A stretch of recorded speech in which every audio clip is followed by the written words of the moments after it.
weekend.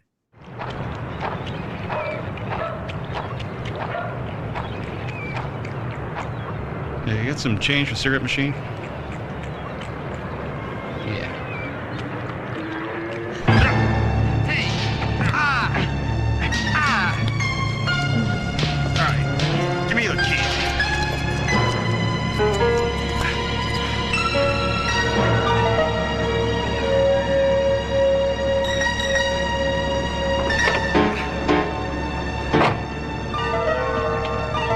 How much you get?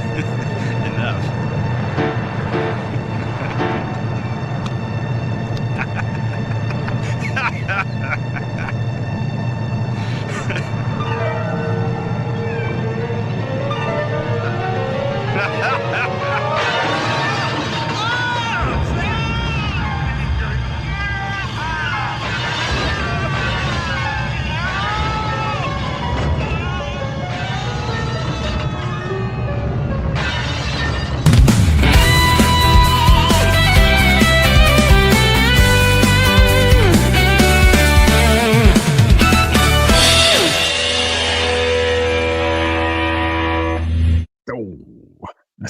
A scene from a little-known sequel to Duel. There. I thought that was another Canada PSA. I was going to say, Dan, why were you filming in my neighborhood? Yes. There's a lot more where that came from, so stick with us, of course.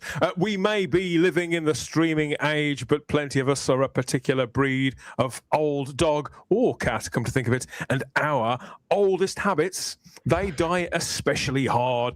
We still hunger for the movies and the TV in the formats that we grew up loving and in time collecting from childhood to second childhood and well into third and fourth, I think, for some of us. And one thing can lead to another, can't it? And just as we used to line the walkways and the shelves here at places like Blockbuster and Video Plus back in the day to pick something for a night or two, in time we took it home with us permanently, and before you know it, you're losing entire walls of your home to physical media, to your love of all things physical media, from the newest and sexiest editions of the classics we've always loved to the latest releases, looking just like they do at the multiplexes.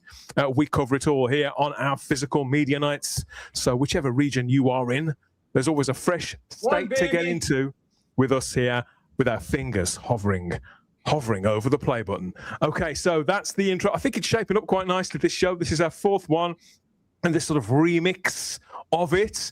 Lots to talk about from all over the map, all over the formats. Some old memories to shake loose to with us here on the panel as we put the top loader in place and make sure the SCART's in and all that kind of thing. So yes, I'm joined as always by Gary Akers, brothers in arms and in caps. Yes, running. absolutely. I couldn't be bothered washing my hair. So there's some of my physical back there. Gary, we need to have a talk. So 2 weeks ago, you were given some instructions. Oh, I was expecting to see that 115-inch TV in your living room. It's been 2 weeks. I'm not seeing it. Where is it? I'm waiting for the reboot. I'm waiting for the rebate coupon before I can order it, Chris. No, we don't do rebates here. We just buy things. You live in the States. You can still afford stuff. I need to see a big TV. I need to live vicariously. So we are also joined as ever by the mighty Bolstrick, Chris. How was everyone's weekend? Mine's been awesome. Good. I've had a great time. I don't live in Canada, so everything's really good. Raining this. Oh yeah, I didn't even tell you. This week we had a boil water advisory. We couldn't drink water. They wouldn't tell us what happened, but I'm pretty sure some DI hire pooped in the water supply. E. coli for everyone. They want us dead. Hi. I'm glad that we don't look. They may have changed the region code, so most things are region free now. But I'm glad we don't share the same water as other places in the world, because I wouldn't like to take my chances. Ours is bad enough. Come to think of it, ours is bad enough. Rabbi, you've had a good week then. Good to welcome you back. I've had a good weekend. I've had a good week. It's I just finished Sabbath. I had very, very good food. I made my daughter got me takeout from a Chinese restaurant, and I some Szechuan beef and lemon chicken. I made myself egg fried rice and sesame noodles. And I've really eaten very, very, very well. I'm quite happy about both these things. So I'm saving up for crackers. Yes, You're saving up for what? yes. Go to Israel. Crackers. I have to. I said I'm saving up for a box of crackers.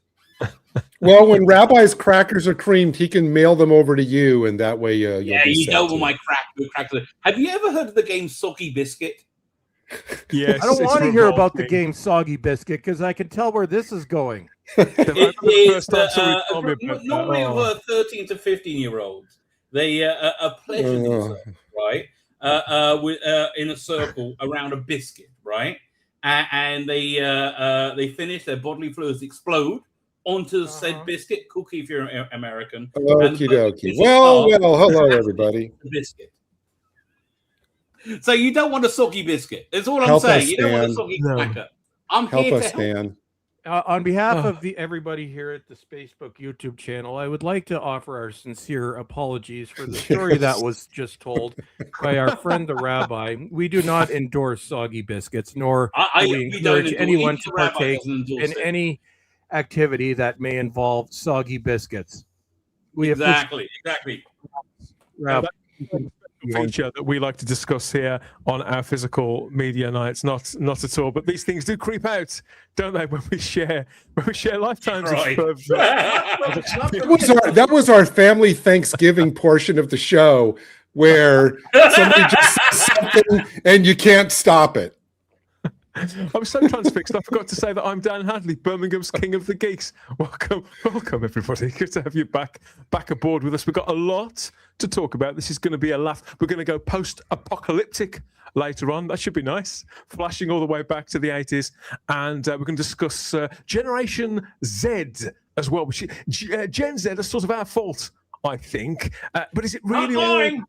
But is it really all over for Gen Z and physical media? We're going to be asking that and working out who's to blame a little later on in the show. But I wanted to talk about this first because last time we got together, we looked at the releases from Arrow Video that are coming out in a couple of months. So exciting new announcements, I thought. And plenty of us had lots of opinions about the various things that were on the starting grid at Arrow. But since we did that, 88 Films have also published a list, not an exorbitant, extortionate, extravagant list of titles. But I thought in comparison, we'd take a quick look at what 88 Films are offering because they are kind of stepping up to the breach now with this, and they're even adopting Arrow's policy and format for publicizing their releases. So I saw this drop, and in light of some of the things that were on Arrow's schedule last time, I thought, well, I'm looking at this and I'm thinking, what the hell is all this stuff? This 88 Films seems to be, generally speaking, to be more of a specialist label. But I've got several of their titles, things like the Thomas Crown Affair, the Pierce Brosnan movie.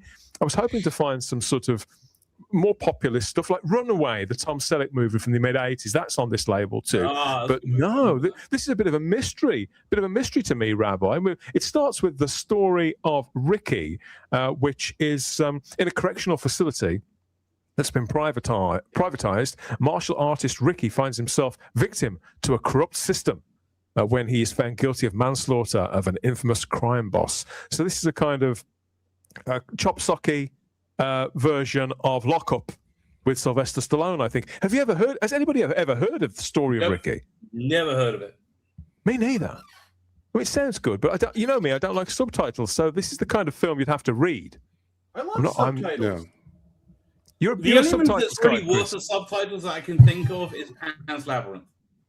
Dude, one of my favorite genres is Italian, giallo, and horror, and most of those are in Italian only. I love my subtitles. I also love J-horror. Those are all subtitles. Subtitles are awesome. And it's a way, and for the young kids, it's a way of saying that you are reading while watching TV, which we didn't have this excuse when we were kids. Go read a book. I'm reading TV, Mom. You know, now you've mentioned those Italian horrors, Chris. I like those too. I haven't watched one for a time, but from what I remember, they're actually very sparse on dialogue anyway, so there's never too much to read. Yeah. Well, there were two versions. There was the straight Italian where it's translated. There's a lot of those, and we get a lot of actually France France is a strange company, man. You guys make some twisted horror. They're awesome, but they all come with subtitles. But there was also the other tradition, like Lucio Fulci and Dario Argento, for example, did this, which grew out of the spaghetti westerns. Actually, Lucio Fulci started directing spaghetti westerns, but it's the Italian tradition where you don't actually record sound when it's all dubbed afterwards. And so so half the cast will be speaking English, the other half will be speaking Italian. So when they're actually filming it, they're speaking their own language. So half the time they know what's in the script, but they don't actually know what each other's saying. Then everything is dubbed over. So they'll dub over an all English one and an all Italian version using the same ones, which is why when you're watching a lot of Italian movies, especially Argento and Fulci movies, you'll notice I'm like, okay, something's off. I'm like, his mouth matches what he's saying, but it doesn't quite match. And this other person doesn't match at all. Well, that's because they're speaking two completely different languages. I actually prefer the subtitles because then it doesn't look quite as wacky, and then you can read. No, you put it like that, I can sort of see the appeal. But even though I'm sure the action sequences in these films are great, I think I'd have to skip that. But I did notice that they've got a big re-release coming of the 4 original theatrical American Pie movies here at 88 Films. They've put them out before in sort of hard boxes, but this seems to be just like a digipack, a simpler, probably cheaper release coming on the 20th of July. I have a box set of the American Pies of these 4 American Pie movies that came out from Universal on Blu-ray, Gary, probably about 10 or 15 years ago, which seems perfectly okay to me, but apparently this has had a complete scrub up and scrub down in the nicest possible way. I love the American Pie movies, and they, for a time, I mean, they were the most successful comedies in the world, weren't they? I can't think why. Yeah, it seemed like for a while, whenever Shannon Elizabeth, there you go. Yes. For a while on at a Blockbuster, you go in there on a Friday and you'd see a whole wall of either National Lampoon's ... and it's movies that were they just attached that title to, or American Pie sequels. Yep. It's like a whole wall of them. Some of those direct-to-DVD ones were quite funny, but what struck me about this is, because it's been in the news this week, Rabbi, I expect you've seen this, that Shannon Elizabeth, all these years on, 25 years on, from being like the probably the best-known cleavage in the entire world when she was in the original American Pie movie, she's joined OnlyFans this week and apparently has made $1 million. No way, really? In the first 2 or 3 weeks. She's 54 and she's made a cool $1 million on OnlyFans. Had you seen the story break? Yeah. No, I had no idea. No idea. Is she doing like porn? I guess that's OnlyFans, right? Well, I'm not going to pay. Let's put it this way: I'm not going to pay to see 54-year-old Shannon Elizabeth straddling whatever she's doing. Will some of those videos, Dan, be an extra on this box set? Well, we could ask them. We could reach out. We can reach out to 88 Films and see what they're offering. But this seems to be a sort of bare bones release, and I was thinking, well, is it worth upgrading this? Whatever they've done to it, probably not, because I think everybody owns at least 2 or 3 of these movies. But they were so much fun back in the day, and I don't go back to them very often now. But every time I see a new version listed, I think, I really want to watch that again, if only for the fact that it annoys so many people. It's kind of like the In-Betweeners. Never get these made now. No. The last sequel, Chris, revolved around girls, and who wants to see that? Oh, God, I forgot about that one. This violates the current law that you can only have so many. You'd only have like 2 good-looking girls in any one movie, or else everybody will show up and start canceling it. So that leaves this out. You would have the Shannon Elizabeth scene, but it would be with somebody that's approved, and that is true. To this day I can't see Willow the same. Yeah, Willow. Obviously, Alison Hannigan being in the American Pie movies, saying all sorts of obscene things. It was absolutely wonderful as a big buff. I loved that. So yeah, big American Pie fan. Will I be upgrading? Almost certainly not. I don't think I'll be getting this either. There's a lot of these Asian titles. The Shaw Brothers. One of the Shaw Brothers movies, was this some big studio? Because several labels seem to focus a lot on the Shaw Brothers and movies like Shaolin Prince, Shaolin Intruders, and the two champions of Shaolin, and they have this kind of umbrella series within their brand. This is number 52, 53, and 54 of these films. So I don't know anything about these. They all hail from the early 80s, Chris. Just lots of kind of Big Trouble in Little China vibes going on there. I think I'd stick to John Carpenter's version myself. Yeah, I think both Arrow and Scream Factory have put out several of these as well. Or no, Shout Factory. Back when I was was able to check out various things, I probably would have checked this out, but I just can't justify spending what used to be $100, now probably closer to $200 on kung fu movies. I know they're very popular. I know for a while these were some of the biggest releases you'd watch when various companies would announce that they're coming out, and people just go nuts for the Shaw Brothers. I'm like, once upon a time I would have checked them out, but I'm now very selective as to what I can get. So it's harder to justify a blind buy on anything, never mind a huge box set of 3 films, isn't it? I mean, it's the same with this in the line of duty, again from the mid to late 80s. 4 films in this set, but these star Michelle Yeoh and Cynthia Rothrock, of course. So I'm interested in both of those two, particularly Michelle Yeoh, and seeing where she came from, because the first time I ever saw her was in a James Bond film, and here she is in this set of police movies, Rabbi, from the mid to late 80s, in the line of duty, not to be confused with Line of Duty, the current popular police drama, of course. Yeah, I got zero interest, like zero. Less than zero. Michelle Yeoh in a vest, aged about, looks like she's probably about 20 really there. Doesn't really do it for me. No, I've not heard of any of these, and that's what I'm finding so confusing. I mean, these are out in America, but it's still the 88 Asia label. They do really well. Like they're clearly popular because they sell out every time. And they're in these insanely expensive things. I think with kung fu movies, I think they're an acquired taste. And yeah, I did. If you like them, you like them. But they are popular. Like they sell very well. Too. Well, and it's interesting. And this is not my genre, but it's interesting that all of these movies now that they're packaging are like multiple movies, 3 movies, 4 movies. Maybe they're finding that like single film discs are too expensive, don't sell, so they have to package everything now like you're getting a bargain, like, oh, you get 4 movies here or 3, something like I think that could be what it is. I mean, you've got the martial arts genre, you've got the kind of the obscure horror from different parts of the world. Fair enough. I see why they've got their audiences, but it's this kind of erotica that's come through as well, adapted from a notoriously fruity classic of Chinese erotica. Sex and Zen 2 goes even further than the original, featuring a mechanical penis transplants, rubbery tentacle, demon sex, Rabbi. Hey, that's perked you up a bit. And it's getting my interest. That's true.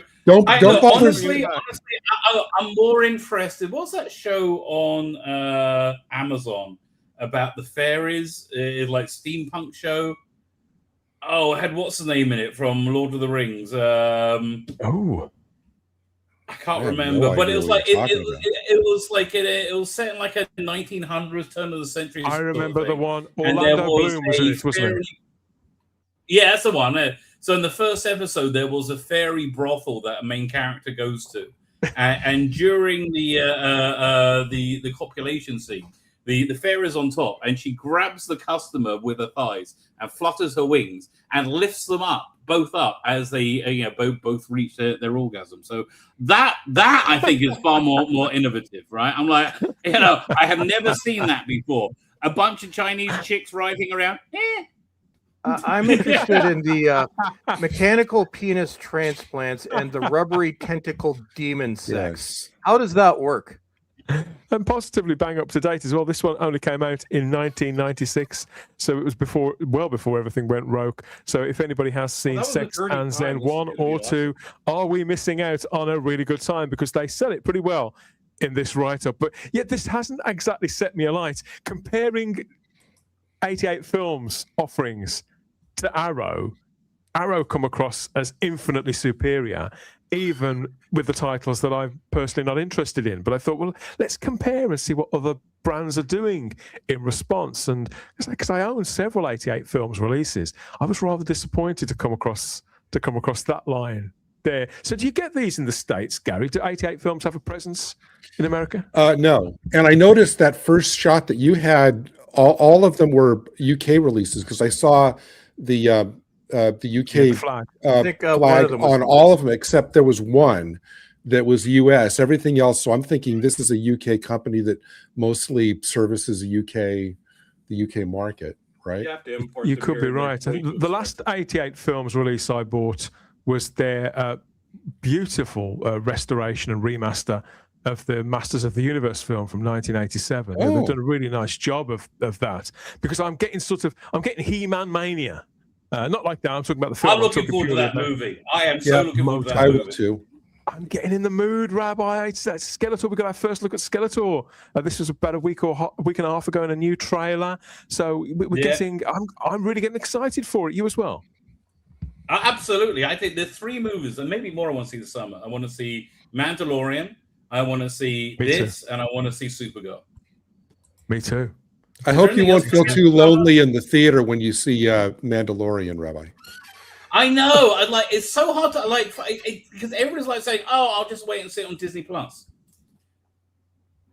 I think that people are saying that. I think people are saying that, but when it comes to the actual fact, they'll go and see that Mando film at the cinema, even if they don't go first weekend to prove a point to whatever, to some silly sort of culture war bullshit, staying away for 48 hours to affect numbers or whatever. Do whatever you want. But from what I hear, the first 15 minutes of that has been seen by a couple of people I respect, who aren't kind of shills who get excited about everything. And they say that it's breathtaking, that it's just good old-fashioned family entertainment, zap pow sci-fi, the kind of stuff we used to get from Star Wars. And you could say it may be too little too late, I don't know. And will it pull away from the general sort of drag of where the franchise has been in the last few years? I think it may stand a chance of doing that, Gary, partly through simply being there at the right time in the cinemas at the right time of the year, when cinema, I think, is generally speaking starting to recover. I think Top Gun Maverick was a big turn of the key, and gradually cinema's becoming the place to go again. I think it's going to be a test for, or another data point in terms of how Star Wars is trending. Earlier this week, it was all over on social media, the fact that, we just had May 4th, and they looked at what people streamed Star Wars related on May 4th, and it was the original trilogy, the prequels, and Andor, and I think a couple of one of the cartoons or something. The sequel trilogy was nowhere to be seen on May 4th.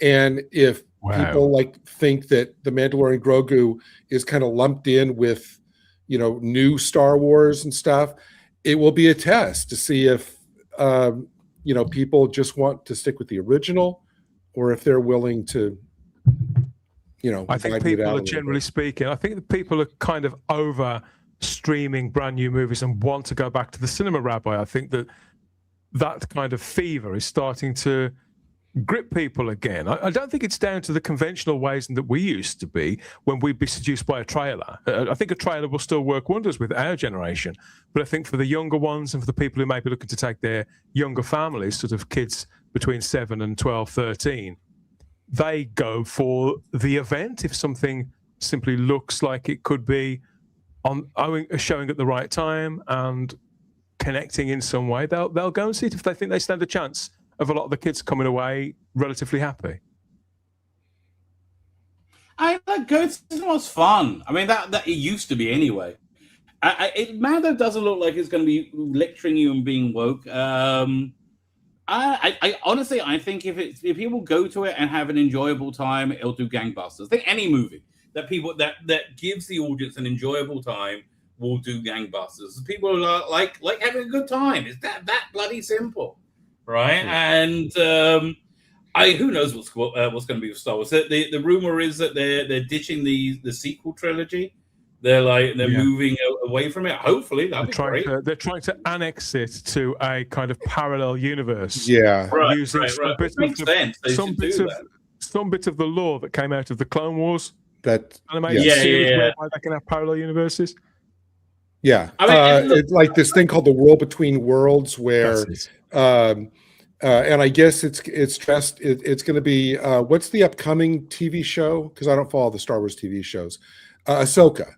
It's part Is of the that lore of still Ahsoka. So when it comes out there, it's going to be basically kind of like a space where, you know, different alternate worlds kind of branch off and stuff. And so they don't want to totally wipe it from existence, but they want to section it off to allow them to use those characters, Han, Luke, and Leia again.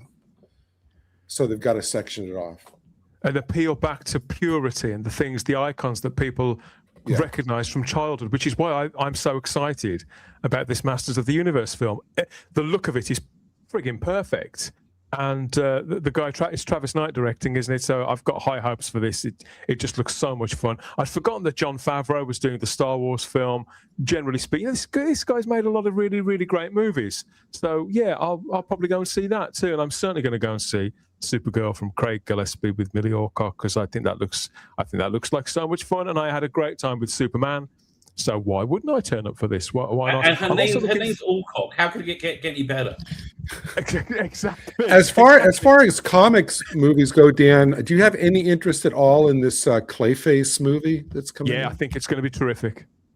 Yeah, yeah. I'm not. It looks. Yeah, it looks like a good horror movie. I mean, it looks like it is a horror movie, Rabbi. They're actually saying it is a full-on horror movie. It Cool. looks like a really, Great.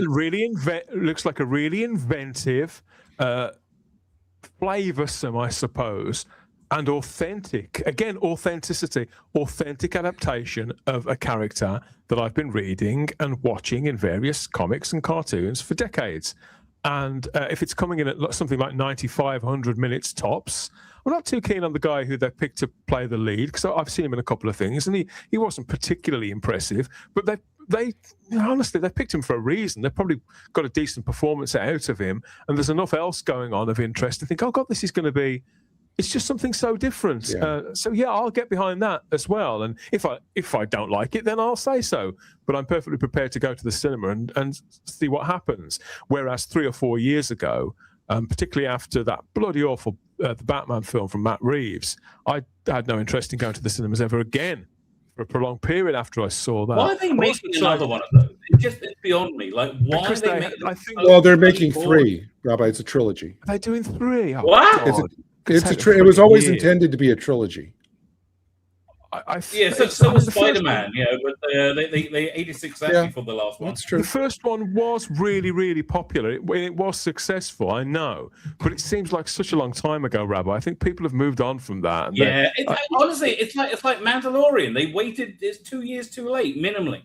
Like a couple of years ago, there's a holiday forum where all the kids dress up, right? So 2-3 years ago, Mando was everywhere. Everybody was dressed up as Mando. Now nobody even remember. Yeah, sorry. Well, no, I was just going to say, I don't think for the Batman one, they intended it to take this long. I think that they really only intended it to be like 2 or 3 years at the most. They did not intend this long since the first one. But I don't think Matt Reeves was in the cathedral as well with the whole the reorientation, I suppose, and the establishment of the DCU. Yeah. And the James Gunn and Peter Safran stuff, which I think has sort of shot the Batman down in flames. I think they're only continuing it really to, not out of obstinance, but because they've sort of started something and they want to finish it creatively. I suppose I can understand that up to a point, but I do feel like it should have been done it should have at least about the second film last year, or maybe even the year before. Yes. And like you said with The Mandalorian, Baby Yoda was a massive cultural thing about 5 years ago. That's my only bone of contention with that film. That's the only thing that makes me wonder, will people go and see this because it's something? It'd be like making a sequel to the Spice Girls movie from all those years. Why would you do that now? There could be they do that still. Like Hocus Pocus, they made a sequel to like 40 years later. Who cares? I'm going to have fun with it.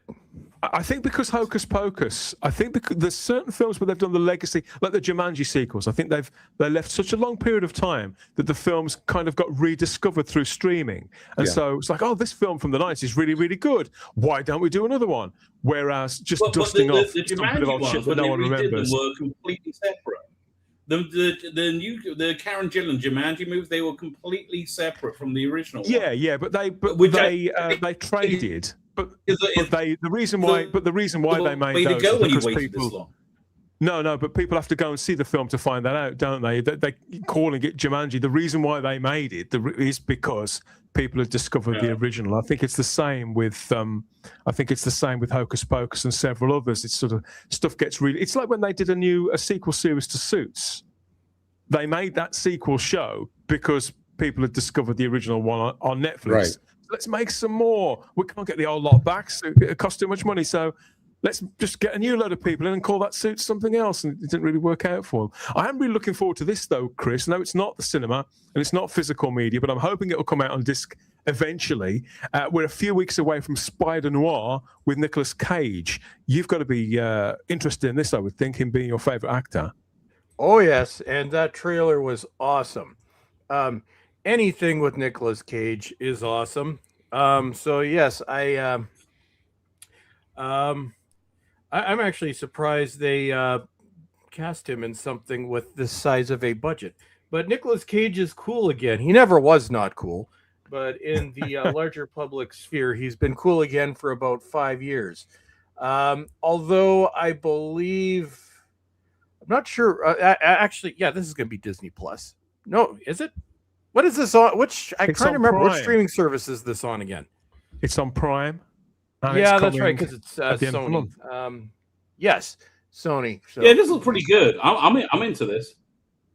Well, and also, this character they did the voice for is in the Spider-Verse movies, and the finale of that trilogy will be out a year from now, next May.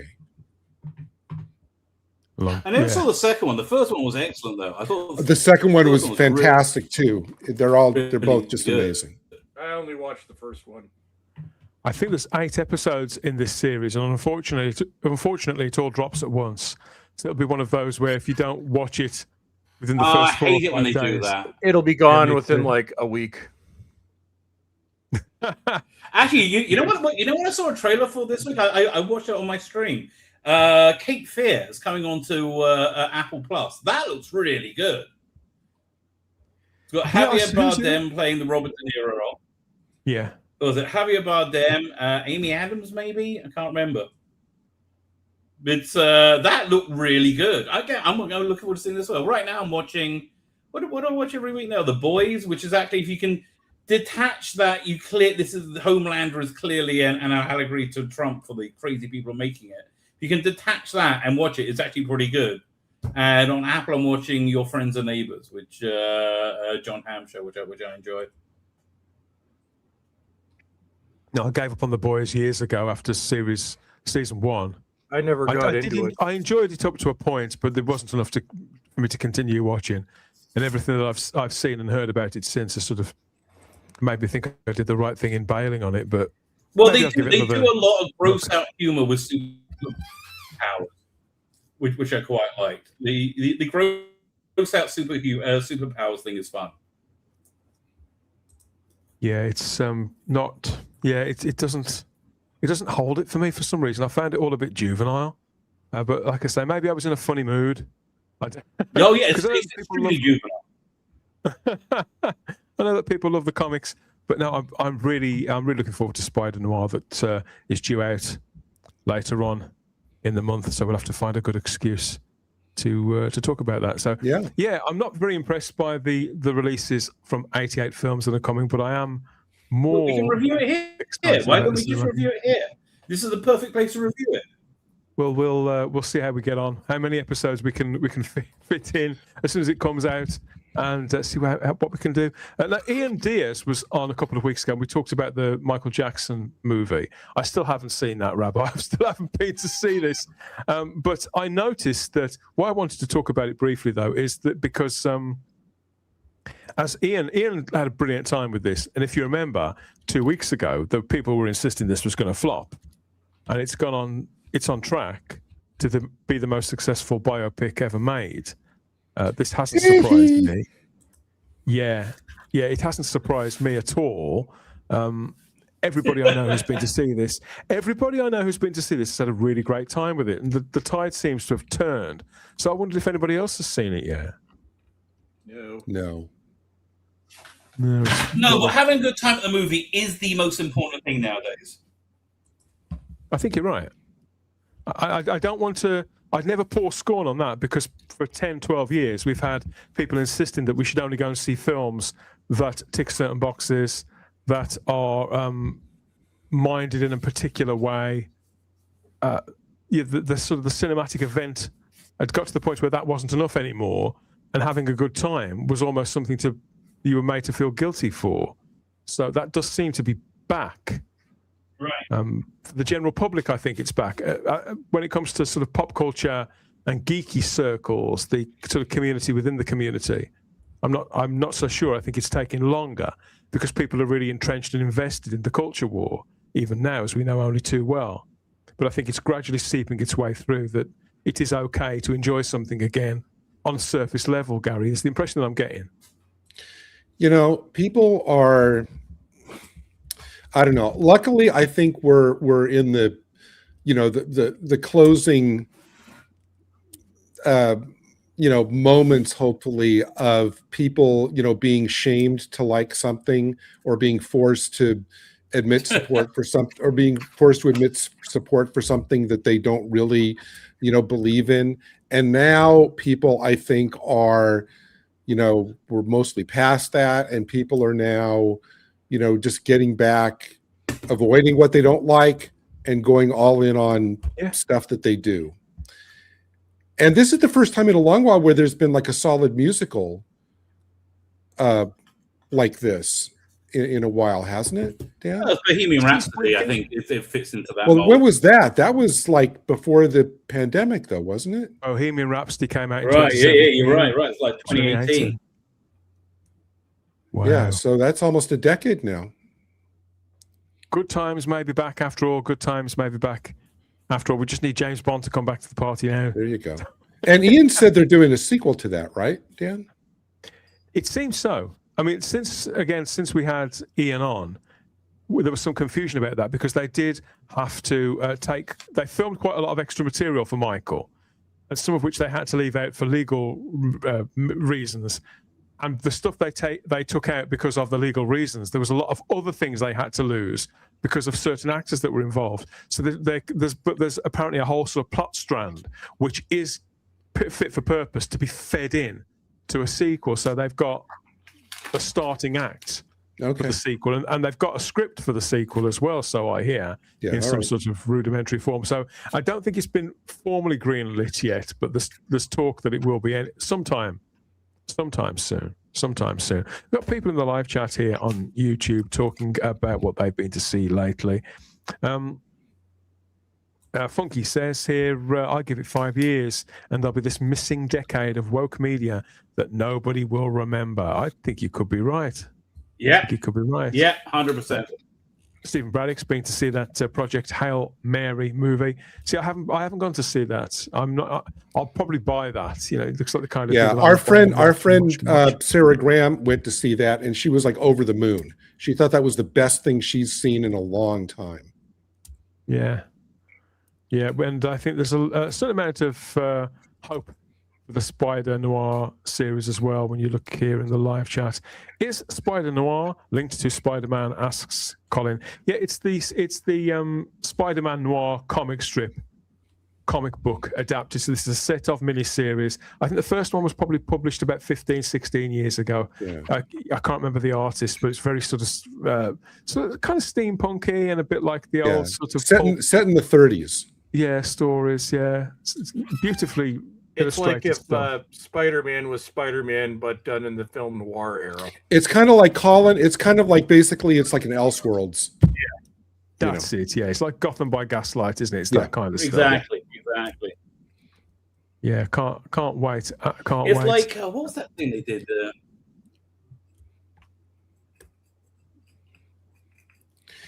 Honestly, most of the good stuff, at least as far as comics go, most of the good stuff in the last like decade has been like not the mainstream universes, which are now so woke and overcomplicated that they're unreadable. It's all the alt universe, multiverse, elseworld stuff that's good. Because it hasn't got the baggage that they can get sort of tangled up in. So it's all far more straightforward. Just adapt to that, and you won't go far wrong. Yeah, I think it's the reason why these Game of Thrones series are starting to find an audience again, because they're adapting things now that George R. Martin actually finished, so they can adapt an entire story, and nobody has to try and get creative and to finish off somebody else's work and do it all, undo it all. Speaking of which, tying this into comics, Ed Brubaker and Sean Phillips, who are fantastic comic creators, they put out like one good solid noir crime novel or graphic novel a year. Their new one is about a writer who is basically about George R. Martin, right? Who's done this huge fantasy show of novel series that turned into a show, and he can't finish writing it. He's got this writer's block. But if you know Ed Brubaker and Sean Phillips, that's going to be a must buy. I buy their new stuff every year. It's fantastic. My Gary, favorite thing that Ed Brubaker did was Gotham Central back in the 90s, which was this. Oh, I love that series. That's good. You should check out Sleeper. They did Sleeper, which is about an undercover, a superhero undercover agent in the like the superhero world. And there was another one like that. I can't remember, but that was also from the early 2000s, right? But their thing they're most famous for is Criminal. That's being adapted into a TV show on Amazon, and that's really good, right? If you, I would really recommend this book called Cruel Summer, which they brought out a few years ago. It's just good storytelling, right? Just good, solid storytelling. A big recommend. What I want from a lot of these streaming shows, as a physical media guy, is some sort of guarantee that eventually, if I like something enough, they're going to do what they're finally doing with Stranger Things and release the whole thing. Because I don't want to have to keep being subscribed to a streaming platform, so that I know that I can access a series that I like. I want to have it on my shelf. I want to have it. That is worse than that. It's so worse than that. If you buy an HP printer now, you've got to subscribe to their service monthly to be able to use it. Oh, you're talking about... Oh, no, that was actually worse, Rabbi. Your subscription only offers a certain amount of pages. The base number is 30 pages. So if you're paying your subscription for 30 pages and you max out your 30 pages, you can't print anymore until you give them more money. That is just insane. I bought the that printer. Is not an exaggeration. Well, Dan, I have a question. Dan, about the Stranger Things. About the Stranger Things thing. That is a very impressive box set and everything. And as Chris said the last time that we talked about this, Amazon, has like great low pricing these days. But I'm wondering now that they've done the first season of that kind of animated spin-off, the Tales from 85, and they've announced that next year there's going to be a season 2 for that. Will there be a special edition of this set in 2 years, which it has to include that series, and it's going to make you buy it all over again? Because go on, Chris. Arrow Video, Scream Factory, Scream/Shout Factory, yes. They were notorious for that back when they were releasing anything that anybody cared about. That is much less likely with Arrow Video. They may release it as a standalone, but no, Arrow Video, it's their initial release, unless it's like switching formats, like a few years later going from Blu-ray to 4K, their initial release is always their best release. So they might eventually come out with a slim pack, although I think honestly just the standard edition, that is going to be the one that stays in stock after the limited is sold out. If it was Scream Factory, yes, they would do that. They are awful for doing that. I don't see Arrow doing something for that, because unlike Shout Factory, Arrow does not seem to hold its customer base in complete contempt. which is a good thing. It's a good way of doing business. So no, I could see them. I'm assuming it's probably a similar deal. I don't know if Netflix actually owns those series outright. Remember, the right situation with this is a little bit different. If they did, they would release it as just a standalone if you wanted that. Although I'm assuming they'd wait until it's done. So no, reputable companies like Arrow and Vinegar Syndrome don't do that terrible things. Like, they will sometimes, if they have a limited edition, a really fancy like big box set, sometimes Vinegar Syndrome will re-release things as a limited slipcover, but it usually doesn't go beyond that. They're not going to re-release it with like, oh, you need to buy the whole thing with this extra movie like Paramount did with Paranormal Activity. The only way you could get the new one was, or the newer one was to buy the whole set.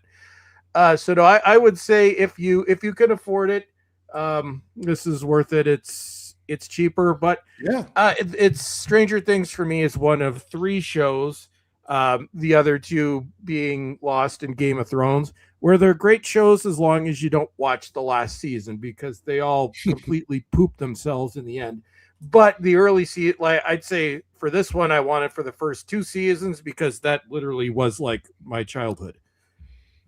Yeah, it's that was the feeling I got watching it as well. I only saw the first 2 seasons, and it represented how my childhood was around the same time. In fact, I think I worked it out that most of the characters in that were the same age, the exact same age that I would have been. So it has that kind of nostalgia that looking at pictures like this bring back to me every single time. And they will look better because this is Arrow, even though they were originally, I think Netflix had just started doing 4K. Not even though the original streaming masters were 4K, because this is Arrow. It'd be digital, so I'm fairly certain this was shot digitally, so you don't need to retransfer anything. But Arrow would employ their own encoding to this, which is kind of their secret sauce, even though I hate that word, especially given Rabbi's story earlier today. But no, it's Arrow. They're sort of why their releases look so much better than every other company is their encoding process, which is apparently a patented process or something. It's top secret. They've actually re-released formerly very mediocre looking Scream Factory 4Ks. I'm thinking of the Child's Play set. They took Scream Factory's transfers, which looked average, applied their own encoding to it for the UK set, and it looked incredible. I have the Arrow video set of all but the first movie, which they couldn't release. So I can tell you right now, they will look absolutely amazing. They will look better than what you saw on TV, because there's no way that they would be putting this much effort into it and not re-encoding every episode. We've got a question here in the live chat on YouTube from Rose Kirby, who's asking if we know if season 5 of Only Murders in the Building is coming to Blu-ray or DVD. Now, that's a Disney show, so I don't know if they put those out on physical media. Do you know anything about this? They don't, because I love that show. And there's been no physical media of any kind for that. Disney is, Rose, Disney, if you love anything Disney, don't hold out much hope that they will do physical media for it. There's still, if you look at a lot of their library of their classics films, and by classics films I say anything up to like 1980, there's still a lot of their library stuff that they have never released onto video, and they should, but Disney sucks at physical media. Well, not just that, Gary. The Fox stuff that they hold hostage, like literally anything before 1980, you won't find much on their streaming service. And it's Rose, the crappy thing is when they bought Fox, because Fox was the champion of physical media. They were probably the best studio for releasing things. They've now largely out of the main studio has been supplanted by Warner. We'll have to see where that goes. But no, Fox used to release all their shows on physical media. Near the end, they were just doing it on DVD because nobody wanted to buy the Blu-rays. But, they had the Orville. They were still releasing American Horror Story, The X-Files, Buffy, Angel. All those were in print.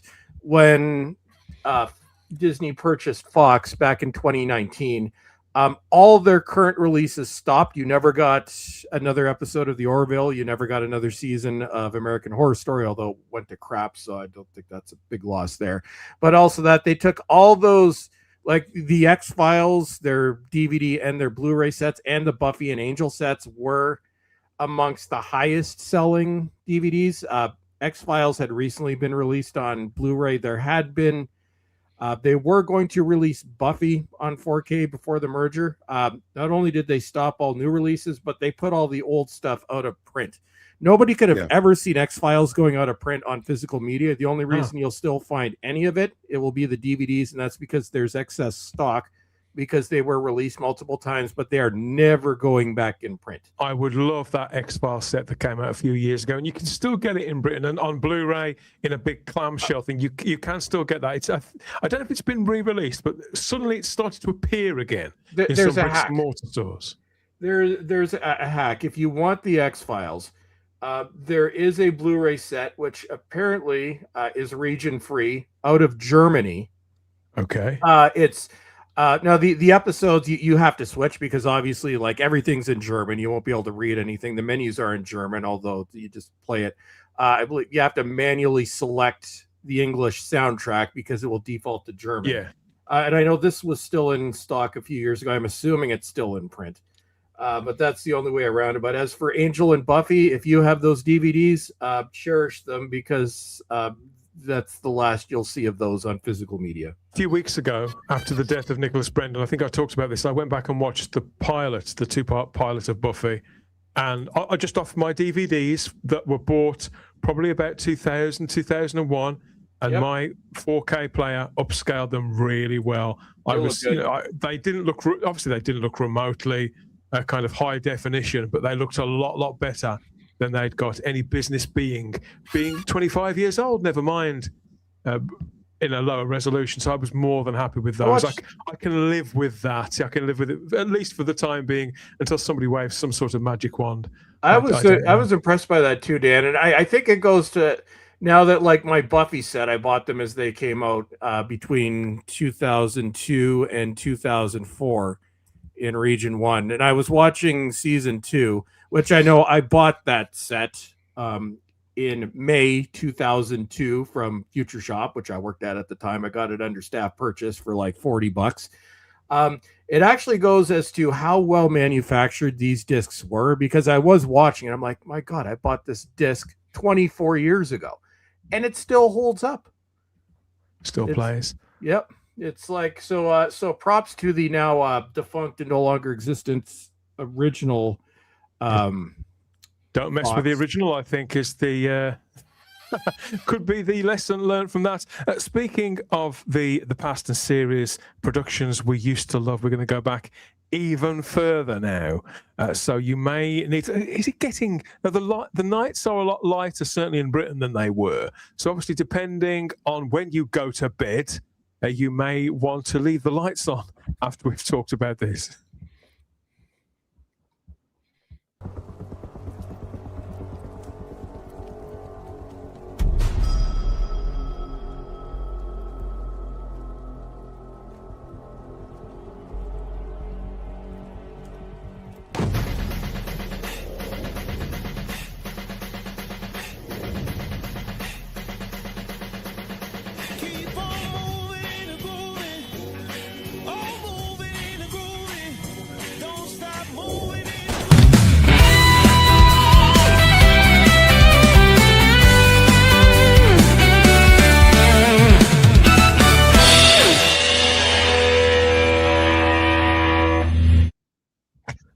You're going to keep getting that because I love it so. I love that music.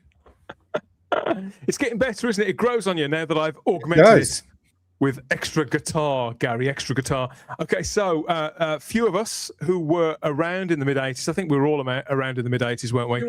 However old. Back to then. Now sucks. Yeah. I'd like to go. That's one of the reasons I enjoy the Stranger Things so much, because it makes me feel like I could go back. That was our childhood, Dan. However old we were back then in the mid-'80s, none of us, I think certainly in Britain, will ever forget the BBC feature-length film Threads.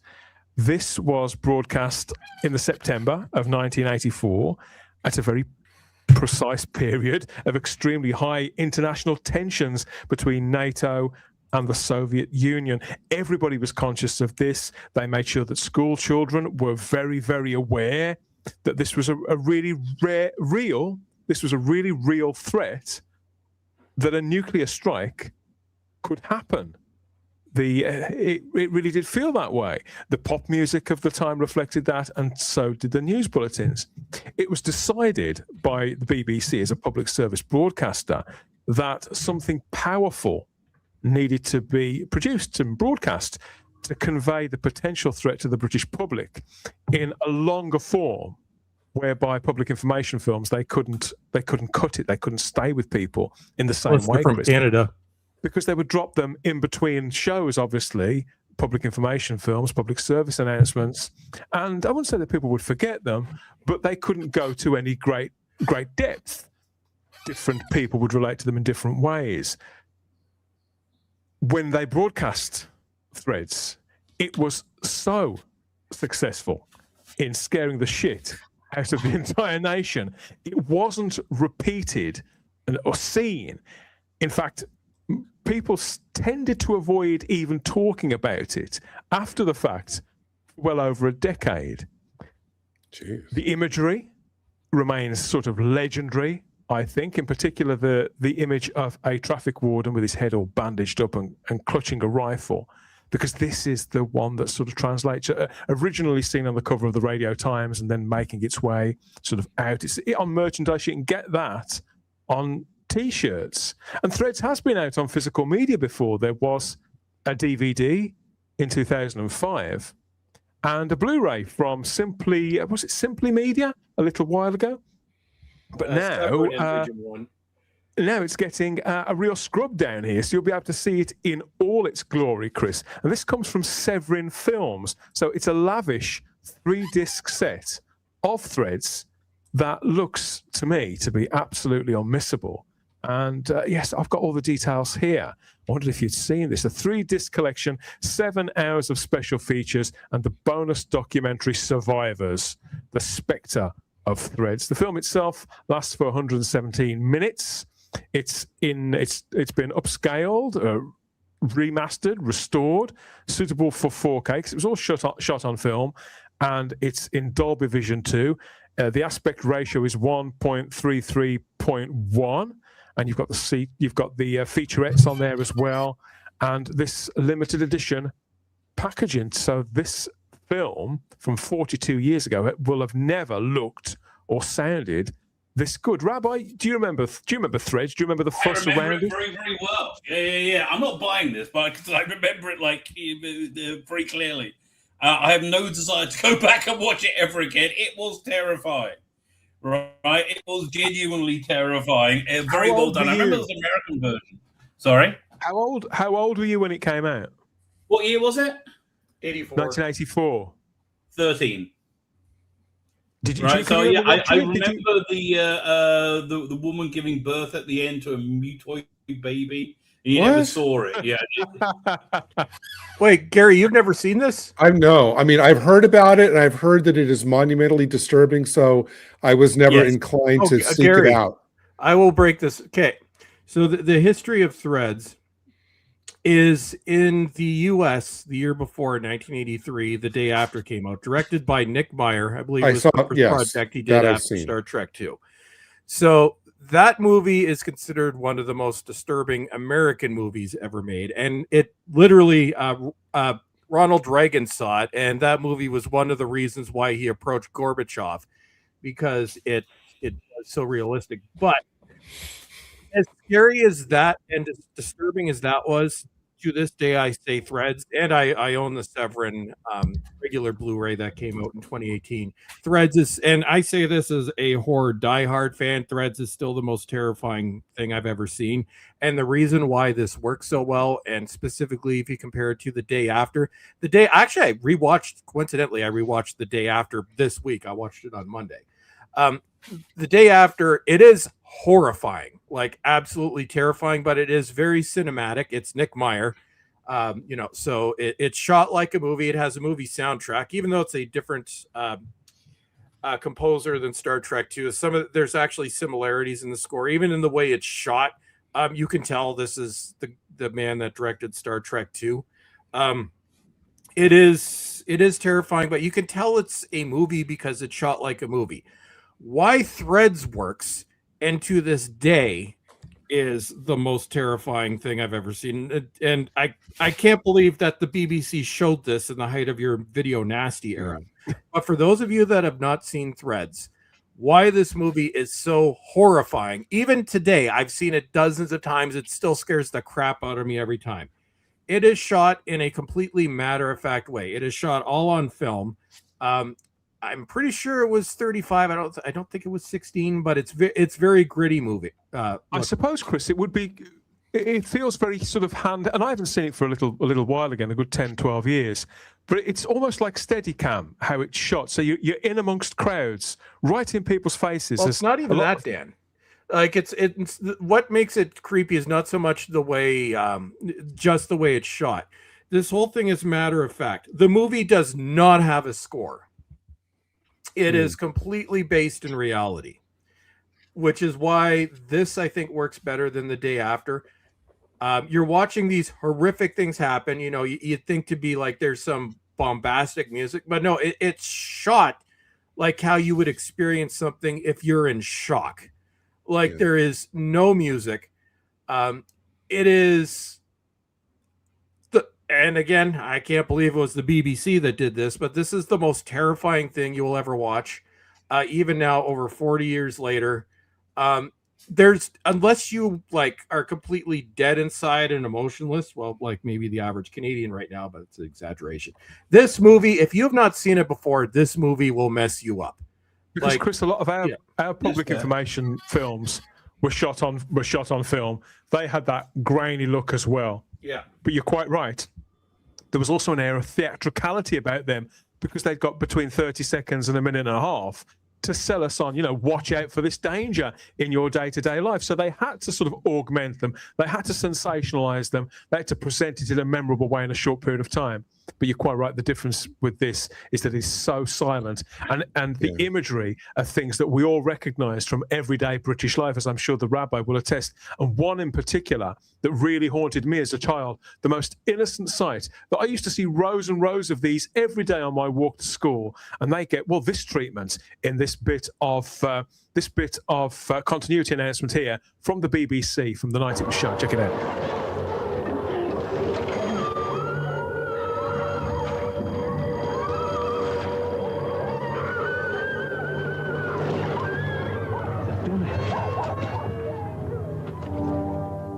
Threads, a compulsive drama, tonight at 9:30 on BBC Two.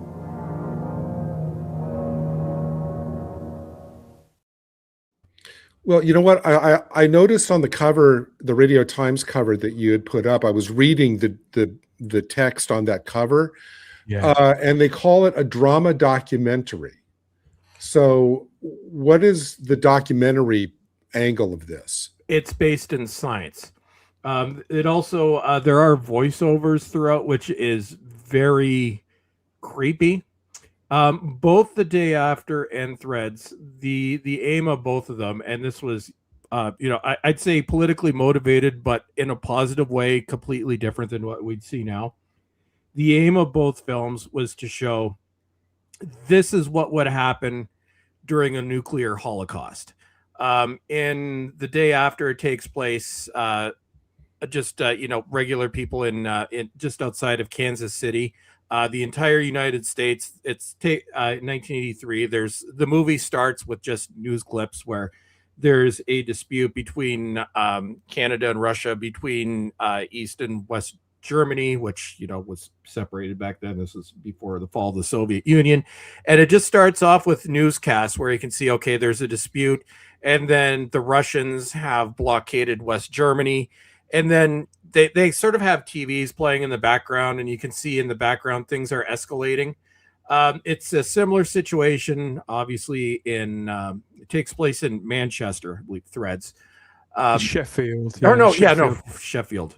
Where Sarah lives. Yeah, so it's basically it shows what it's very similar where you see the updates of, again, the West and Russia accumulating. Then you see this thing kind of blowing up in the background, but the way it's based, and especially Threads, I think even more so than the day after, the voiceover is completely cold, kind of detailing these horrific things that are going on in the background. But Threads specifically is based in science. This is what would happen if a nuke was dropped on Sheffield. And because the director, this was the first time they were deadly serious about this, about not misinforming people, Gary. It being obviously the BBC. This was something they used to hold very, very dear. So the director, Mick Jackson, he deliberately employed that documentary style of filmmaking to make it seem matter of fact. They deliberately employed unknown actors as well, even though several of them went on to be in long-running shows. And one actor in particular, the lead man, he would appear in sitcoms and big dramas, and he's still a very visible working actor now. So people did well out of this, but the idea was that it was not look starry in any way. So they had actual researchers on board too. Who would advise on the economic, the medical, and the kind of the agricultural consequences of a nuclear winter on Britain as it was at that time. And whether that would be different now or not, I don't know, because our climate has obviously adjusted. It probably would be worse now. So they took it deadly seriously as a kind of, they were informing the public through entertainment, if one can call it that. I mean, to hear it mentioned in the same breath as the day after so constantly is frustrating for me, because the day after has no profile in Britain at all. It was never shown. It's never. I think it has come out on disc now. Oh, I saw it. It was definitely on in England. I definitely showed it like a year later. I can't remember it ever being on, and nobody at school ever talked about it. It got no profile, and to the best of my knowledge, it was never out. It was so weak. I can only speak from my experience. Nobody ever mentioned it to me, and I never saw it, and it was never out on physical media. And I think it is out now. So for me to compare the two things, I've never seen the day after. The thing for me about the day after is I remember only seeing it like once, and it was a big thing. I think it was on ABC over here, which is Channel 7. And it was promoted, as Chris said, maybe because of the way it was filmed. Oh, Nick Meyer, it's a movie. I remember like Steve Guttenberg was in it. So I remember that because I recognized a lot of the actors in it, I was never really that like scared or unnerved by it, because I couldn't get away from the fact that this was a movie. Oh, there's Steve Guttenberg. Oh, there's so-and-so. Oh, there's so-and-so. You know what I mean? This to me would be much more terrifying, because I wouldn't have that crutch that would enable me like mentally to see this as like just a movie, because I'm seeing movie stars and stuff in it. So this would be much more disturbing. The odd clip I've seen of the day after since, I've still never seen it. I'm sure I'd like it. I'm sure it's great. But the odd clip I've seen of it since, there's Steve Guttenberg. It does look like it looks like BB Besh, who played Carol Marcus the year before, is in this movie. The only person I could remember was Steve Guttenberg. But again, that allowed you that allowed you to keep it at arm's distance when you were watching it. Even that though, it's to this day, and it was in the U.S. and Canada, because by 1983 we got ABC, we got all the all 3 and PBS U.S. networks in Canada. So I remember here, I was a bit too young to remember it. I was around, but I was like 5. But I remember hearing the impact and the way that they aired it, where I think a lot of people walked into it thinking, oh, this is going to be fun. Then they're met with the horror show. And the way it was aired in North America is it's a 2-hour-long movie. It was aired in 2 one-hour segments, I think 1 day apart. And the first part ends right after the nuke goes off. And apparently, like, it literally traumatized the nation. This was pre-internet times. And then you go back. Then the second part, and Threads is organized the same way too. The second part is the horror of the aftermath. And it like the first part, there's this constant feeling of anxiety, like, something's going to happen. But then when you get to the second part, it's horrific. But as horrific as the day after is, I've never, even in like fictional horror, I've never seen anything like that second half of Threads. Like, it's And the fact that this was when the UK was banning everything, they show this. Like, it's just, Now, does Threads like follow like a few like main characters, or is it just like general public? It centers around a family up to a point, but obviously things don't go well for anybody. Things go badly for everybody in this thing. The budget was just £400,000, which was tiny at the time. And you can tell when you go back and watch it now, but it's really, really well made, and it's absolutely drenched in atmosphere. It got 6.9 million viewers on BBC Two, that was a big figure for BBC Two. So it wasn't hyped in the way that a drama would be now, or was generally then, but it was promoted in that very kind of sober way. The image of the two milk bottles melting, Rabbi, that freaked me out when I was 10. No, okay. It was the shot right after it when the woman peed out the trouser leg, right? Which they didn't show you just now. That was the one that scared me more. From a physical media standpoint, I'm curious as to. I mean, obviously it's famous, so obviously there's people will recognize this when they see it. Notorious. But who would buy it? I mean, you have reactions like Rabbi who says, I'm not going to watch it again. You have somebody in the chat saying the next day at work, nobody wanted to talk about it because they were all freaked out. I'm serious. Why would people knowingly, because they'll remember it, what do you think the market for this will be? Actually, I bought out, Severin put out the same film on Blu-ray in 2018. It's actually kind of funny because both films came out the same month. Kino Lorber put out the day after, and Severin put out Threads. I did buy it. I have watched it a couple times. I don't know, maybe because I just like disturbing myself, or my own country is headed this way. It actually, largely amongst horror fans, but it's everybody who watches said the same thing. Like, if you watch horror movies like me, you're desensitized to most things. It's very like in drama, I can't stand sad movies with dogs or anything happening to a dog. That's sort of my thing. But when it comes to horror, outside of the sad thing happening in animals, things that I can't deal with, I don't like sad things. But in terms of things that actually scare me, this film scares the crap out of me. And I have borderline torture prawn. I can watch The Human Centipede Part 2, which is one of the most disgusting things I can think of. I can't even think about that film. Well, no, The Human Centipede Part 2 is more like, I can't believe they put that on film. It doesn't actually scare me. It just kind of dumbfounds me as to how he got away with it. This scares the crap out of me because the way it's shot, and because we know we are in this situation again, and this very likely could happen. So I think right now is probably a timely time to re-release it, because we are facing certain threats again for the first time for a lot of us really in decades. So it drives it home, but it did sell well. And I think, Gary, I think one of the reasons is it was also a curiosity. I had seen it before the Blu-ray, but it had been years before. I remember I was a kid and it scared the crap out of me. And then Severin announced, I'm like, do I really want, like, yeah, it's like, I'm old now. It's not going to disturb me. Like, I watch the Saw movies every year. I'm like, I'll watch this. And for a collector, Chris, you get this extraordinary poster. I don't know if I'll get the 4K, Dan. The reason for that is I'll have to look at what's on there for extras. I've got a full but I list don't of think the it's going to have what do they put on this? Is this a poster? In the box, you get this poster, which looks sort of authentically 1980s. You also get a replica edition. The Rabbi will definitely remember this, of the 1980 Protect and Survive pamphlet here that was issued by the government to every home in Britain. Multiple pages about what to do in the event of, how to store things, how to keep yourself safe, your food safe and uncontaminated. There's a joke about this in The Young Ones, if you remember. This is when Neil paints himself white and it hides under the table, Rabbi, with a copy of this in case there's a nuclear strike.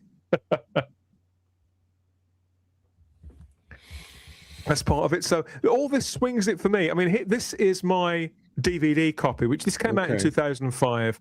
Just a simple BBC release.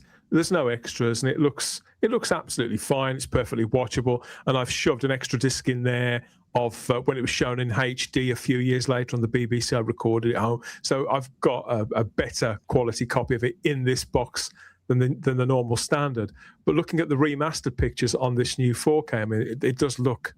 It looks beautiful in the kind of way that old Clanad music videos do, or YouTube videos along similar lines. And this is an example, I suppose, Gary, to convey how disturbing some of this is, and that kind of matter-of-fact quality. You could be watching the television. There's a friendly face and voice of an announcer that you see on the BBC every night, but this time he's talking about something unspeakable, something unimaginable. That would disturb me.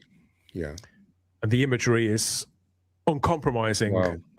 Nightmare fuel, I think, is the expression that we'd use now. I gotta say though, little bit editorial here. I think that if you're going to cover it, this is the way to do it. I mean, if you're going to put out something about the horrors of nuclear war, not sanitized through a Hollywood lens or whatever, this is the way to do it.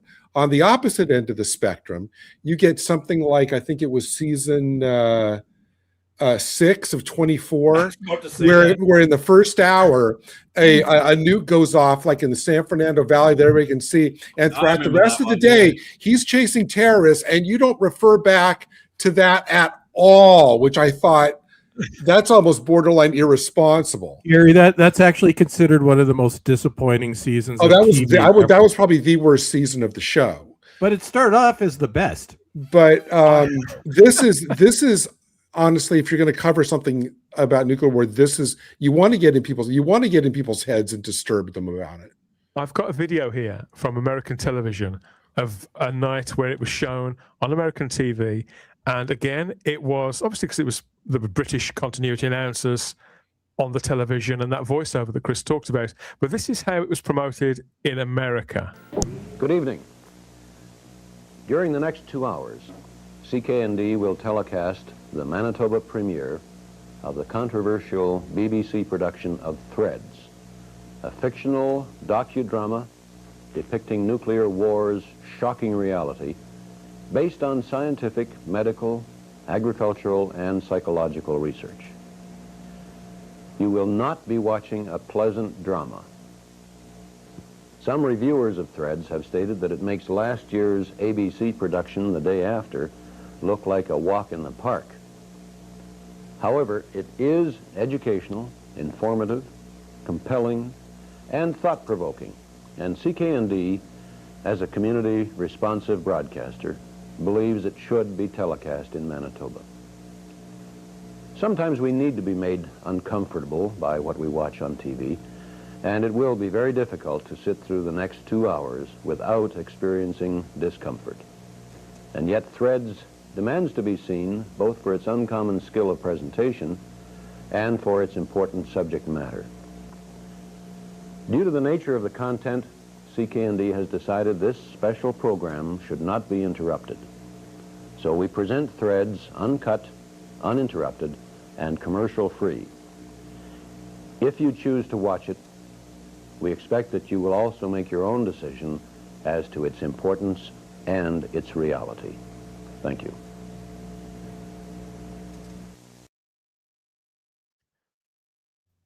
Convinced? Are you convinced by that, Gary? Would you stay or would you switch over? I'd stay. I'd watch it. Yeah, that kind of reminds me of Bill Murray's ads for A Christmas Carol and Scrooged. You know, when they really build it up to be terrifying. Yeah. I mean it is the most disturbing thing that's ever been on broadcast TV, I think. It is. Possibly. Yep. I'm curious as to the plot now, because maybe one of these days I will watch it, because I've heard so much about it. There is literally no plot. Why does the bomb go off in Sheffield? It goes off everywhere, but it's just a story in Sheffield. Oh, it's not just that one. Oh, okay. It's a general nuclear strike. It's the breakout of a nuclear war. Okay. And they just concentrate on one area and one group of people. One group the entire country gets nuked. Gotcha. Okay. Wow. The set here. So this is a 3 disc set. Disc 1 is the 4K UHD film and special features, including audio commentaries with the director Mick Jackson and film critics, writers, scholars, whatever you want to call them, television historians are all on there, along with a US trailer. On disc 2, you get the Blu-ray, which is the film and more special features, more audio commentaries, and a feature called Auditioning for the Apocalypse, which is an interview with the actress Karen Mayer. Shooting the Annihilation, that's an interview with the director of photography. So all of these people are still with us. Destruction Designer is an interview with the production designer, and you get more interviews with sort of film critics and things like that on there. But it's the third disc, I think, that is probably the most interesting. There's a documentary called Survivors, the Spectre of Threads, a feature documentary on the entire production and its effects, specifically on the people of Sheffield itself in England. So maybe the last real life residents. That would be interesting, Sarah. That would be pretty good, because it is for years. Sheffield couldn't sort of shake this off. I think everybody knew Sheffield for two things. Number one was it used to be where the World Snooker Championships were held, and secondly, it was where the bomb went off in in Threads. It was those two things, and there's more interviews and various other things on that third disc as well. So it's a generous set. This is from Severin Films. Now, I've got some of their releases. There's a couple of movies from the 60s based on an old TV show, which we don't talk about. So that was on that label. They do seem to have pedigree, but I don't really know much about the rest of their range. Do they have? And they're more of a.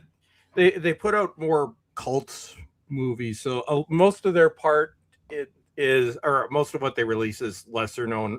It's primarily horror, but they've released Porky's and a few other things. Amongst horror fans, they're very well regarded for just niche cult favorite releases, that kind of stuff.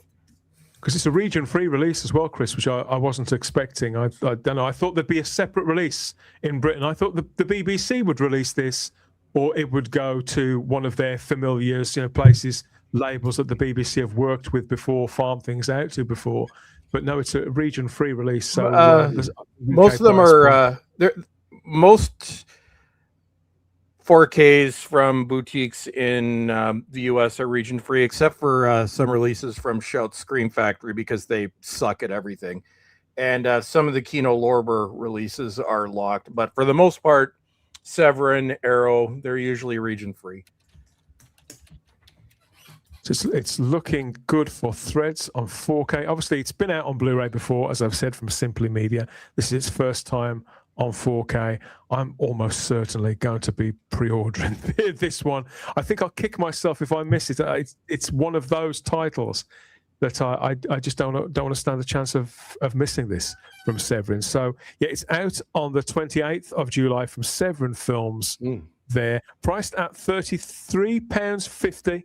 And region-free for people who may be wondering about this, and the sort of different covers and things like that. You can flip the art around, because the one on the left, if you look, it's got the knockout sleeve, the way that you would have on a video cassette, on a home recorded video cassette in the 80s. Now, we didn't record this when it was on. I did watch it that night because we were told we were kind of instructed to watch it, I think, by society, and we even talked about the threat of nuclear strikes at school, Rabbi. Did you too?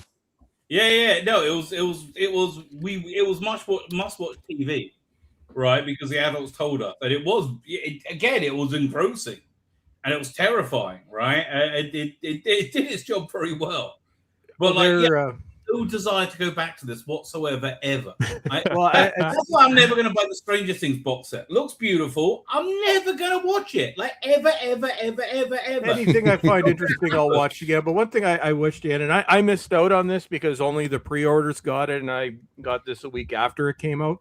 When the Blu-ray came out, the first batch of releases had a lenticular cover. And there's actually videos online showing this. It is also not only the world's most terrifying film ever made, but may have been the most terrifying slipcover. So lenticular cover. So if you look at it from one angle, you have the city of Sheffield all happy and, being a normal city. And then you flip it or you turn it to the side and it's like nuclear apocalypse hellscape, Sheffield. And also, of course, Sheffield has what was where the show that must not be named went south, if we recall. Yes. So Sheffield's got a bad television identity. Everything bad happens in Sheffield. No, there is. Yeah, I think let's have a look in the live chat and see what people are saying about this. See which memories we've kicked up out of the dust here. I discovered Severin through their releases of video nasties. Oh, so they have got a lot of form with horror, according to Funky. All my favorite movies are on that list, Dan. I don't know what that says about me. The rats and zombie creeping flesh are also on that label, according to Funky. There's loads of bombs or thermonuclear explosions that happen in Europe. And it is so powerful, it hits Sheffield, says PD Rich. I would rather watch this than what's that movie, Megalopolis. That's about as best I can say. That was a bomb of another kind. A greetings from Scott in the game closet.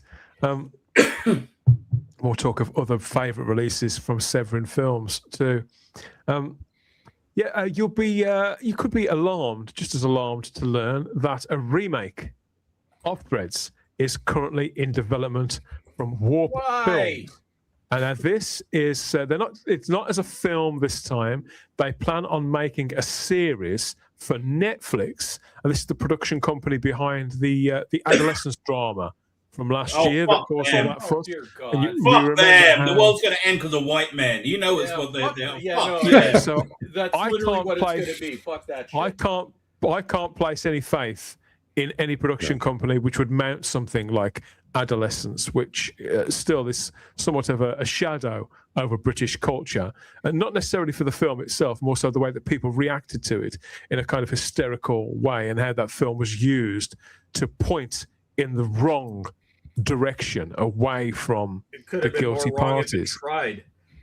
Yeah, so Threads in the hands of those people, and over an extended period of time. It's rumored to be an eight-part drama. I don't hold out much hope. I think I would rather go back and watch this original and remember being so terrified as I was. The original was based in reality. I would rather have a violent rectal exam. I was going to say, how long until the stream does Rabbi mention? Okay, 2 hours in. I'm about to go to bed. I think I've done well. So yeah, that is Threads. As if you needed reminding, this is coming on July the 28th, 2026. The UK price is £33.50. There's a link in the description so you can get your pre-order in now. It's totally region free, so I endorse it on your 4K and the Blu-ray player as well. So there's a Blu-ray edition in there too. It's endorsed by Bowlestrek. That's right, Chris. And you want to get a stamp? My Blu-ray was on the shelf in reaching distance. Yeah, it has some of the features that are carried over, but that documentary it doesn't have, and I want to see that documentary. But in Canada, this will be like $100. Don't you think, Dan? Do you think that, like, Netflix, even considering doing this as a series, is incredibly crass and cynical? It's Netflix, of course it is. Well, they view it. The morons, the Gen Zers, no doubt, who are making decisions there about these type of things, they will be looking at the world as it is now and seeing a couple of politicians that they perhaps don't like very much and thinking, oh my God, this is awful. And to them, in their heads, this sort of state of play, this state of being, is the worst thing they can possibly imagine. They could never have existed, I don't think, in a culture the way that we did in the early to mid 80s, where that threat was every day. A real possibility, wasn't it, Chris? We were told about this all the time. I mean, I was never told to paint myself white, to tell you the truth, but I remember that pamphlet being in the house, and I remember we had pamphlets. We had them over here in North America too. No, to you young Zoomers, in the 80s, before the Soviet Union collapsed, it was part of regular school curricula in the early grades throughout all of the Western world. There was this looming fear that we were going to get nuked. And it was something that, and all of us were kids back then, but it was something that you always had in the back of your head. I'm like, at any moment we could get nuked. If you weren't around then, or if you were too young to remember the 80s, you've never experienced the actual fear of getting nuked. And it's why I think those of us who are older, who remember the 80s, see various world events occurring now and realizing we are very close to this happening again. So it's, although would a Zoomer survive watching Threads? That's a great experiment. They should put that on Netflix instead, right? And see how people freak out. No, I honestly, I don't like. I am a grizzled, grumpy, bitter at life Gen Xer, which describes my entire generation. We grew up in the 80s under the threat of nuclear blowing up. My favorite genre is horror. I've seen every kind of messed up foreign horror film you could imagine. And this is one of the only films that messes me up every time I see it. So if this messes me up, yeah, have fun. Zoomers, buy this. We'll buy you all a copy. You could watch this. I'm like, no, it's like nobody's getting misgendered in this because they've melted. Funky says if you remember the 80s, if you don't remember the 80s, you survived. It's like Chernobyl, but 1,000 times worse. Oh no, says PD Rich. Chernobyl is a very well made series. It doesn't hold a candle to this. I'd like to see them follow this up with another production from around the same time, Rabbi, which is equally as well remembered, but there was the proper fuel for my nightmares over a far longer period. So if we're getting this kind of lavish film-like treatment to Threads, I'd like to see a remastered 4K upscale, because it was all made on film. I'd like to see the same done for this. It starred Ronnie Barker, Ronnie Barker and Ronnie Corbett in this was a warning from history as well in The Worm That Turned. I remember it well, and it was I'd buy this day of release, Rabbi. Any extras that they'd want to put in there? I don't know what that would be. Maybe a poster. I'm 100% on board for it. Actually, you know what? I'm really annoyed they haven't done releases of yet. Like upscale Blu-ray 4K Dennis Potter plays, like Singing Detective. I love those. Like you should get the same team who do the Doctor Who box set. I'm sorry to mention it. Do the Doctor Who box sets and have them do Singing Detective. What's the other one? I can't Anything remember. Dennis Potter, Pennies from Heaven, Black Eyes. Pennies from Heaven, Black Eyes. You name Brimstone it. and Treacle, which was awesome, had Sting in it. Yeah, that too. Well, there is. I think Criterion have put out Brimstone and Treacle. Right, that's the only one you can get. I mean, but there's no like real lavish release. There should be documentaries. There should be commentaries. They should be like those Matthew Sweet interviews. Is Michael Gavin still alive? No, he passed away 2 or 3 years ago. I think they waited too long. It's really annoying. If Network was still with us, because obviously the guy who ran Network, he passed away too, then I think they would have probably got around to the Dennis Potter stuff, because they did put out some of his earlier stuff from Thames Television, I think it was. But since they've gone, I don't know who would take it on. Perhaps Old Gold Media. They've had massive success with the box sets of the Again, it's the people Maybe doing they would look the collection at Dennis Potter. They're perfect for it. I can't see. I'd be surprised if those guys would ever go near anything like Dennis Potter. And I think because it's considered to be more in line with, even though they were all made for television, they have the reverence attached to them that movies do.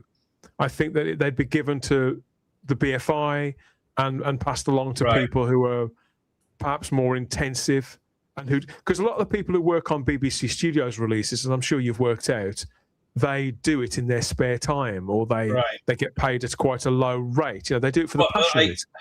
Well, wouldn't you love to see like an hour-long Matthew Sweet interview with Bill Patterson? That'd be awesome. He's got a great career. I shouldn't say this, but I'm sort of sick of Matthew Sweet. I think he's a bit of a prick.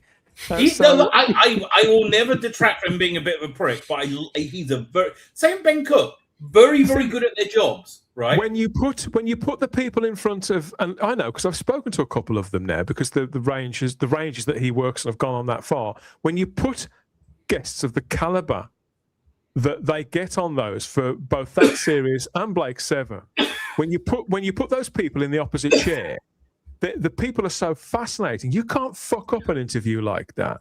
So I'm starting to wonder. I'm starting to wonder if Matthew Sweet is really all that. Is really just really all that when it comes to being an interviewer. I still think he's talented. I really do.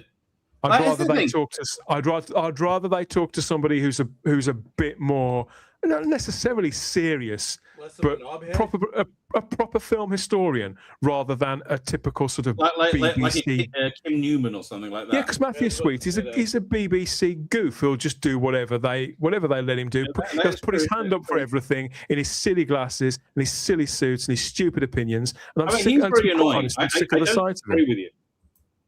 But I like his interview. So there you go. Well, I like hearing the other people speak. Yeah. But watching him fawn over them, I think and I can sort of forgive him that when it comes to certain TV shows, because I know that he's a genuine fan. But I don't want to see him all over everything. I'm bored. But okay, I would like an hour-long interview with Bill Patterson. Can we agree on that one? That would be awesome. Like a good interview with Bill Patterson. He's had he's like the second lead in it, and he's a fascinating career. But all of them. What's Alison Steadman? People like that. Yeah, I'd like to see. And plenty of people. John Wally. I'd love to hear her talking about The Sing Detective. You know how much I love The Sing Detective. I'd be down for that. You know how much I love Joan Wally. Sick of the same old faces, same old voices, that kind of thing. So yeah, we want our Blu-ray 4K of The Worm That Turned. That'd be pretty good. But in the meantime, I'm really happy to see Threads come out in this remastered form. I can sort of sling my DVD now, and maybe I'll buy this and watch it, Gary, and kind of regret it a couple of hours later. But I'm willing to take the chance because it is really that good. So, listen, it's so disturbing. I nearly lost my erection. That's all I'm saying. Yeah. Wow.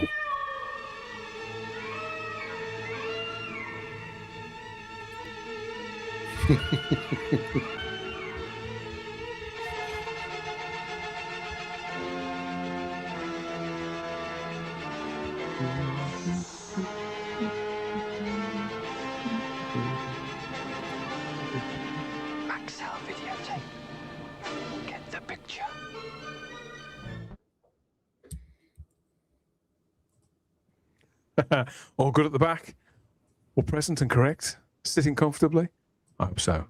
Thank you, everybody, for your company. We've got more comments here. We've mentioned, even in passing, that show. I should have known better.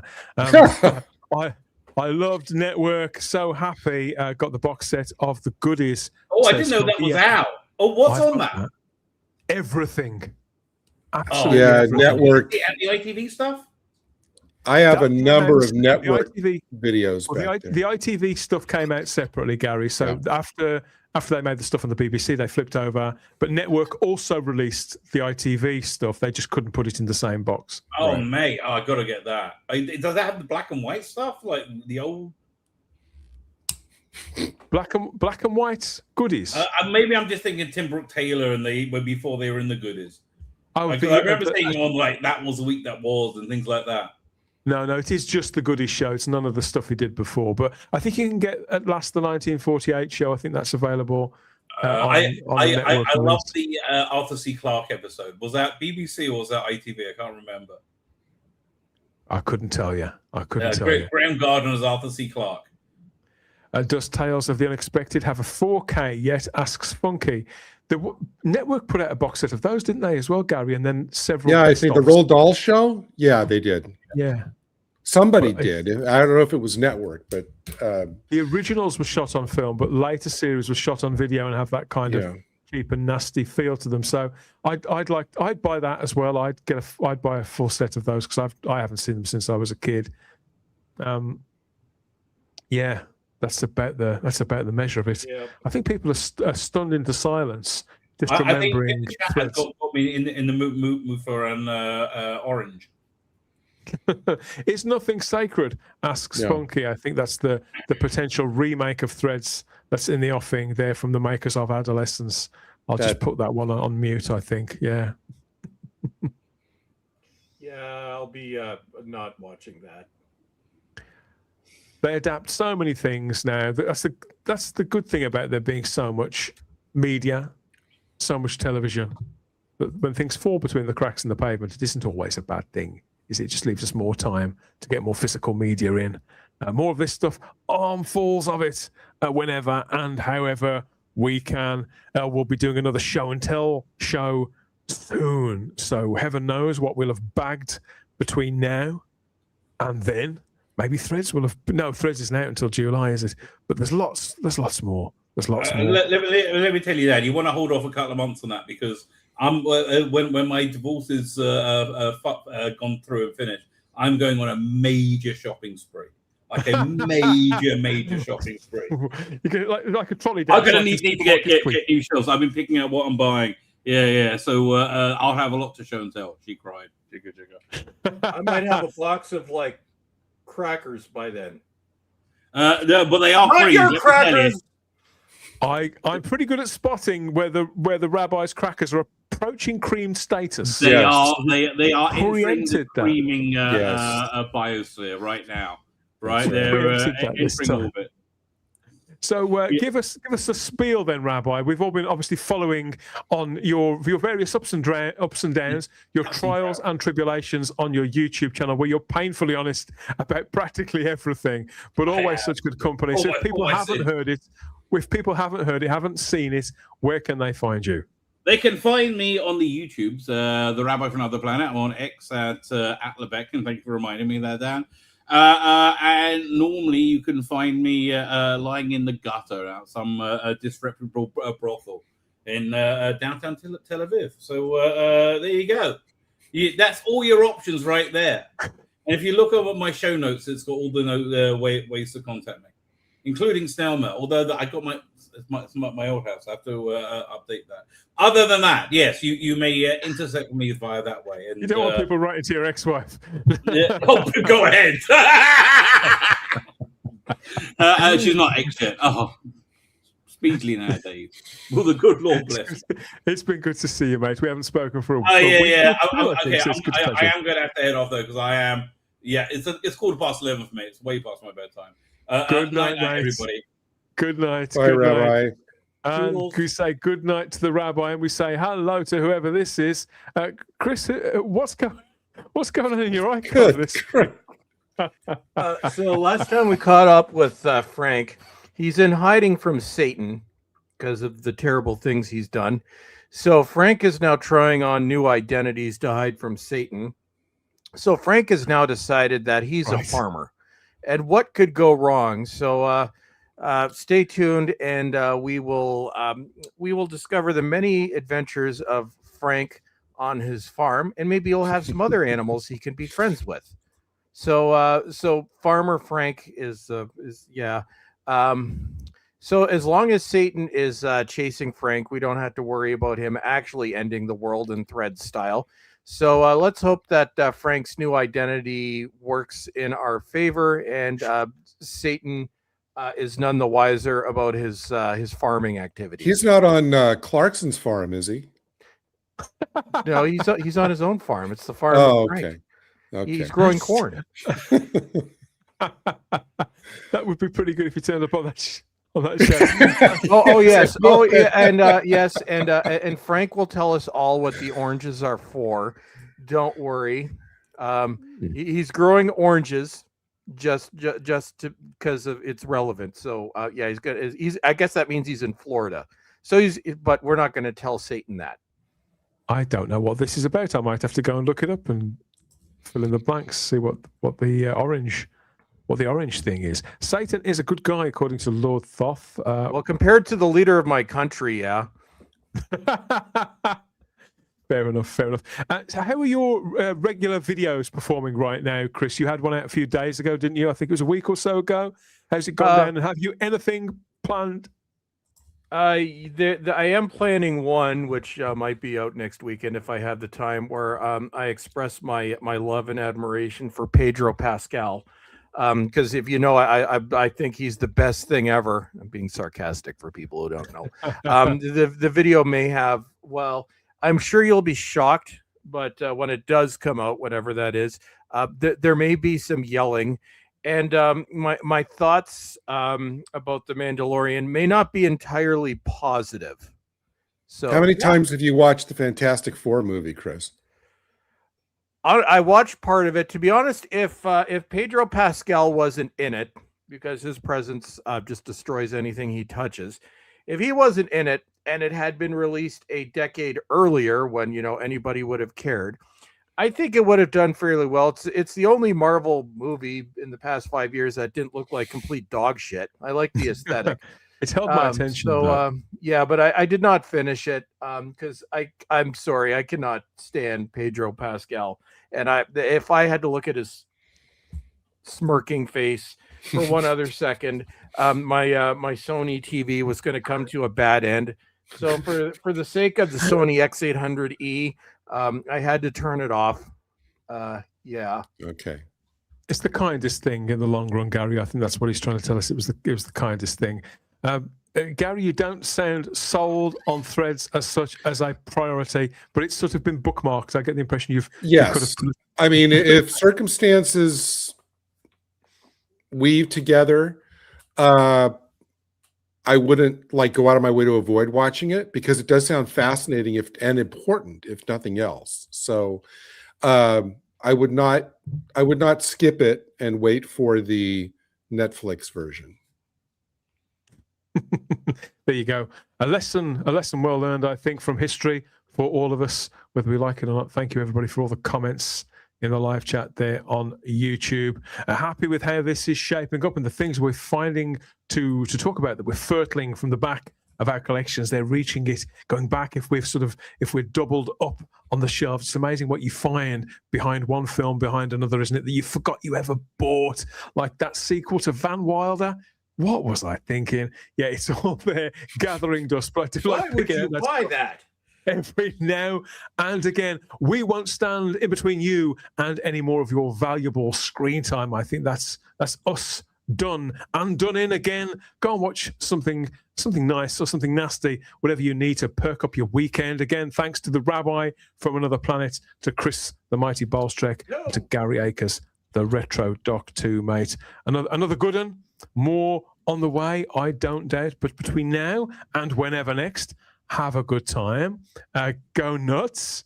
And yeah, we'll see you next time. Bye-bye.